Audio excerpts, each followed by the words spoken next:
बिस्मिल्लाहिर्रहमानिर्रहीम। Dear students, अस्सलाम वालेकुम। आज हम पढ़ रहे हैं stationery waves in air column. Last lecture में हमने देखा था कि हम एक रस्सी में स्ट्रिंग में स्टेशनरी वेव्स कैसे पैदा कर सकते हैं। तो आज हम देखेंगे कि एयर कॉलम, हवा के एक कॉलम में स्टेशनरी वेव्स कैसे पैदा की जा सकती हैं। तो सबसे पहले तो हम इसका इंट्रोडक्शन पढ़ते हैं कि stationery waves can be set up in air column inside a pipe और ए ट्यूब।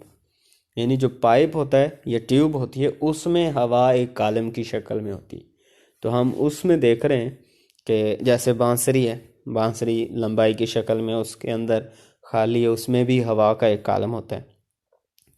तो जो सबसे सादा मिसाल है हमारे पास कॉलम की, and common example of the vibrating air column is an organic pipe. तो आर्गन पाइप जो है उसमें हवा एक कॉलम की शक्ल में होती है। तो आर्गन पाइप जो है वो भी, उसकी भी थोड़ी टाइप्स मुख्तलिफ हैं। An organ pipe is a wind instrument, यानी हवा पे चलने वाला एक इंस्ट्रूमेंट है। In which sound is produced, जिसमें आवाज़ पैदा होती है due to the setup of station waves in air column. Air column में स्टेशन वेव्स के पैदा होने पर आवाज़ प्रोड्यूस होती है। और ये एक हालो यानी लॉन्ग ऑर्गन पाइप जो है एक हालो लॉन्ग ट्यूब पर मुश्तमिल होता है विथ बोथ एंड्स ओपन और one and open and one is closed.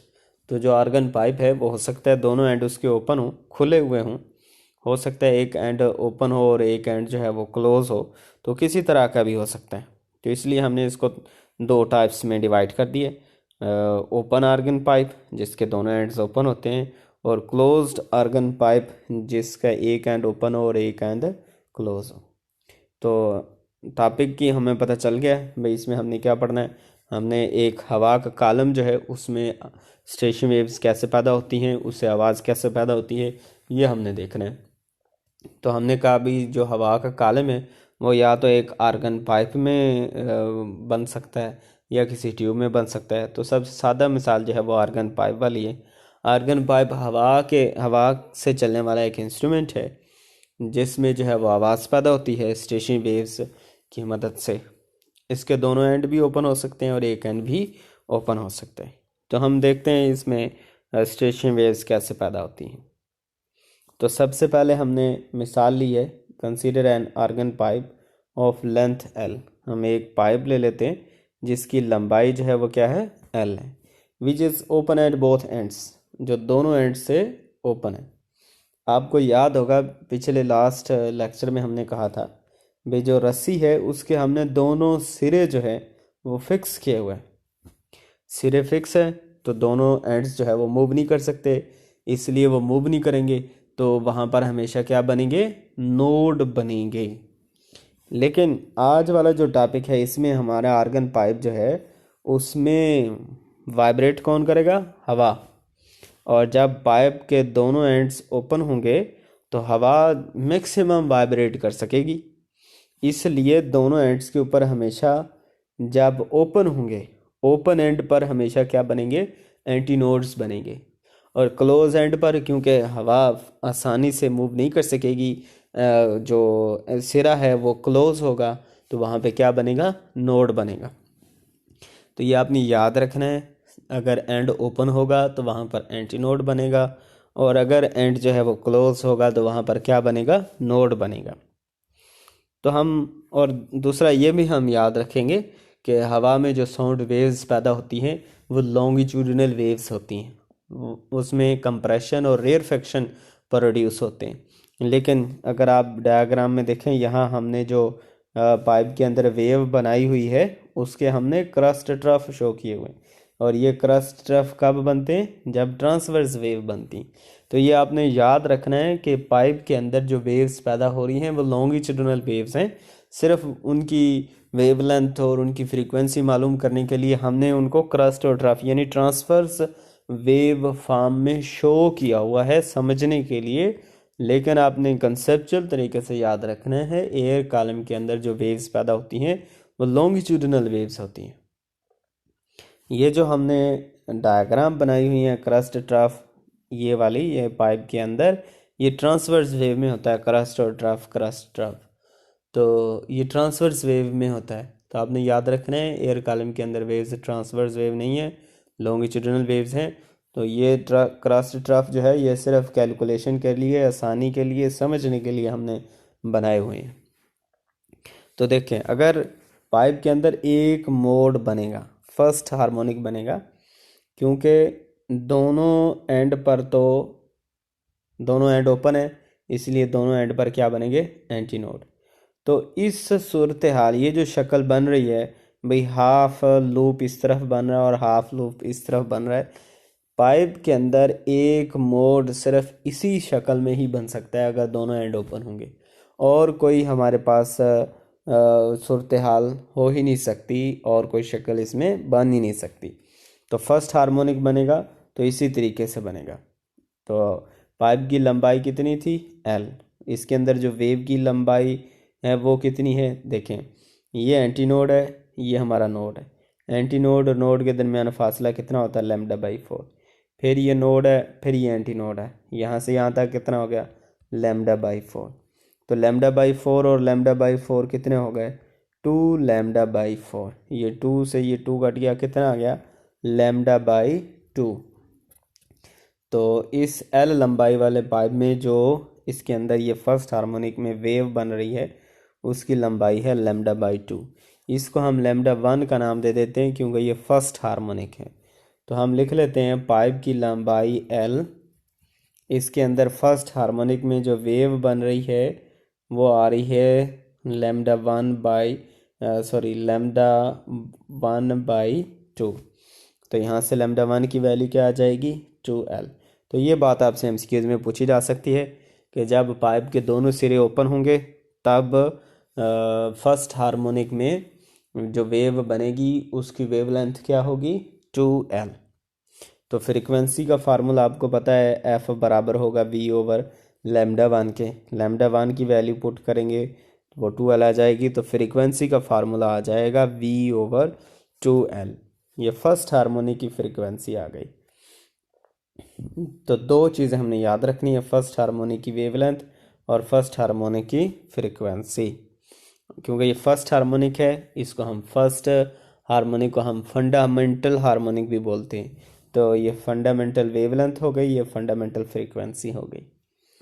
तो अब हम चलते हैं भी, हमारे पास अगर एयर कॉलम के अंदर दो लूप बनते हैं तो वो किस सूरत में बन सकते हैं। तो देखें, अगर दो लूप बनेंगे तो वो इस शक्ल में बनेंगे, क्योंकि एंड पर तो हमेशा क्या बनने, एंटी नोड ही बनने। तो ये एल लंबाई वाले पाइप के अंदर जो वेव बन रही है उसकी लंबाई कितनी है, ये एंटी नोड, ये नोड, फिर ये एंटी नोड, फिर नोड, फिर ये एंटी नोड। तो यहाँ तक फासला कितना हो गया, λ/4। ये कितना हो गया, λ/4। ये कितना हो गया, λ/4। ये कितना हो गया, λ/4। तो कितने λ/4 हो गए, 4। तो ये आ गया 4 λ/4। 4 से 4 कट गया तो क्या आ गया, लैम्डा। तो एल लंबाई वाले पाइप में जब दो हार्मोनिक बनेंगे तो तब पाइप की लंबाई एल किसके बराबर होगी, पाइप के अंदर जो वेव बन रही है उसकी लंबाई कितनी आ गई, लैम्डा। इसको हम लिखेंगे λ2, क्योंकि ये सेकंड हार्मोनिक की वेवलेंथ है। तो λ2 की वैल्यू क्या आ गई, λ2 की वैल्यू आ गई एल। इसी तरह हम इसकी फ्रीक्वेंसी निकालें तो हमें पता है फ्रीक्वेंसी का फार्मूला F2 बराबर है V/λ2, और λ2 की वैल्यू क्या है, एल, तो वो हमने पुट कर दी। तो सेकंड हार्मोनिक की फ्रीक्वेंसी का फार्मूला आ गया V/L, और इसकी वेवलेंथ आ गई L। अगर हम ये V की इसमें 2 मल्टीप्लाई भी कर दें और डिवाइड भी कर दें तो ये आ जाएगा 2V/2L। ऊपर वाले 2 को बाहर ले आएँ तो ये V/2L जो नीचे वाला है ये फर्स्ट हार्मोनिक की फ्रीक्वेंसी। तो हम लिख सकते हैं दूसरे हार्मोनिक की फ्रीक्वेंसी F2 ये बराबर होगी 2F1, पहले वाले से 2 गुना ज़्यादा होगी। ये जो stationery waves in air column when pipe is open at both ends, इसमें जितने भी वेवलेंथ और फ्रीक्वेंसी की वैल्यू आएंगी फर्स्ट हार्मोनिक की, सेकंड हार्मोनिक की, थर्ड हार्मोनिक की। अगर आप गौर करें तो जो रस्सी में आंसर आ रहे थे, फर्स्ट हार्मोनिक की फ्रीक्वेंसी और वेवलेंथ, सेकंड हार्मोनिक की वेवलेंथ और फ्रीक्वेंसी, थर्ड हार्मोनिक की वेवलेंथ और फ्रीक्वेंसी, ये बिल्कुल सेम आंसर इसमें भी आएंगे, stationery waves in air column. लेकिन कब आएंगे? जब दोनों पाइप के दोनों एंड्स जब ओपन होंगे। इसी तरह अगर हम थर्ड हार्मोनिक की बात करें, जिसमें 3 लूप्स बनते हैं, तो वो इस शक्ल में बनेंगे। इसमें देखें जो पाइप की लंबाई एल है उसके अंदर कितनी वेव बन रही है। देखें अगर हम उसी तरीके से देखें, ये एंटीनोड, फिर नोड, फिर ये एंटीनोड, सॉरी नोड, और मैं इसको थोड़ा बड़ा करके बना लेता हूँ। देखें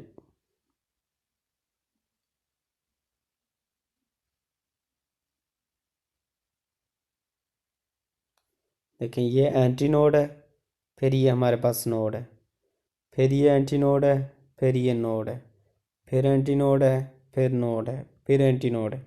तो कितने हिस्से हो गए यहाँ से यहाँ तक? Lambda by 4। फिर नोड से एंटीनोड तक लैम्डा बाई 4। फिर एंटीनोड से नोड तक लैम्डा बाई 4। फिर ये एंटीनोड से नोड से एंटीनोड तक लैम्डा बाई 4। फिर नोड से एंटीनोड से नोड तक लैम्डा बाई 4। फिर नहीं, ये नोड से एंटीनोड तक लैम्डा बाई 4। तो कितने लैम्डा बाई 4 हो गए? 1 2 3 4 5 और ये 6 लैम्डा बाई 4 हो गए। तो जब 3 हार्मोनिक बनेंगे तो तब हमारे पास रस्सी की लंबाई किसके बराबर आएगी? 6 लैम्डा बाई 4 के। और यहाँ पे क्या आएगा? 3, क्योंकि थर्ड हार्मोनिक। इसको अगर हम सिंप्लीफाई करें तो ये आ जाएगा 3, ये आ जाएगा 2, तो ये आ जाएगा 3 लैम्डा 3 बाई 2। देखें ये भी हमारे पास यही आया, 3 लैम्डा बाई 2। यहाँ से हम लैम्डा 3 की वैल्यू निकालें तो ये 2 जो है इधर एल से आके मल्टीप्लाई हो जाएगा और 3 डिवाइड हो जाएगा। तो लैम्डा 3 की वैल्यू आ जाएगी 2l बाई 3। तो लैम्डा 3 आ जाएगा 2l बाई 3। ये थर्ड हार्मोनिक की वेवलेंथ आ गई। अगर हम थर्ड हार्मोनिक की फ्रिक्वेंसी मालूम करना चाहते हैं तो हमारे पास फार्मूला हमें पता है, F3 जो है वो बराबर होगा V ओवर लैम्डा 3 के। इसमें लैम्डा 3 की वैल्यू पुट करेंगे तो वो आ जाएगा 3V ओवर 2l, और V ओवर 2l आपको पता है वो F1 की वैल्यू है। तो F3 की वैल्यू आ गई 3F1। तो हम अगर देखें तो पहले हार्मोनिक की फ्रीक्वेंसी F1 थी, दूसरे की 2F1, तीसरे की 3F1। तो हम इससे एक जनरल फार्मूला लिख सकते हैं भी Fn जो है वो बराबर होगा NF1 से। ये फार्मूला है हार्मोनिक सीरीज़ मालूम करने का। इससे हम मालूम कर सकते हैं भाई फर्स्ट हार्मोनिक की फ्रीक्वेंसी क्या है, सेकंड की क्या है, थर्ड की क्या है। ये जो फार्मूला है इससे हम किसी भी जो है वो हार्मोनिक की फ्रीक्वेंसी मालूम कर सकते हैं। और ये जो फार्मूला है lambda n is equal to 2l by n, इस फार्मूले से हम किसी भी हार्मोनिक की वेवलेंथ मालूम कर सकते हैं। मिसाल के तौर पर दूसरे की करनी है तो आपको पता है ये n की जगह पे 2 पुट कर दें, ये आ जाएगा 2l बाई 2। ये 2 से 2 कैंसिल, तो लैम्डा 2 किसके बराबर आ गया? l के। तो देखें ये लैम्डा 2 किसके बराबर आ गया? l के। तो इस फार्मूले से हम किसी भी हार्मोनिक की वेवलेंथ मालूम कर सकते हैं। और ये जो ऊपर हमने फार्मूला पढ़ा है Fn is equal to NF1, और F1 की वैल्यू है V ओवर 2l, ये इस फार्मूले से हम किसी भी मोड की फ्रीक्वेंसी मालूम कर सकते हैं। तो नेक्स्ट लेक्चर में हम पढ़ेंगे कि जब पाइप एक एंड से ओपन और एक एंड से क्लोज होगा तो तब जो हार्मोनिक्स हैं वो किस तरीके से बनेंगे और उनकी वेवलेंथ और फ्रीक्वेंसी क्या होगी। ओके, अल्लाह हाफिज़।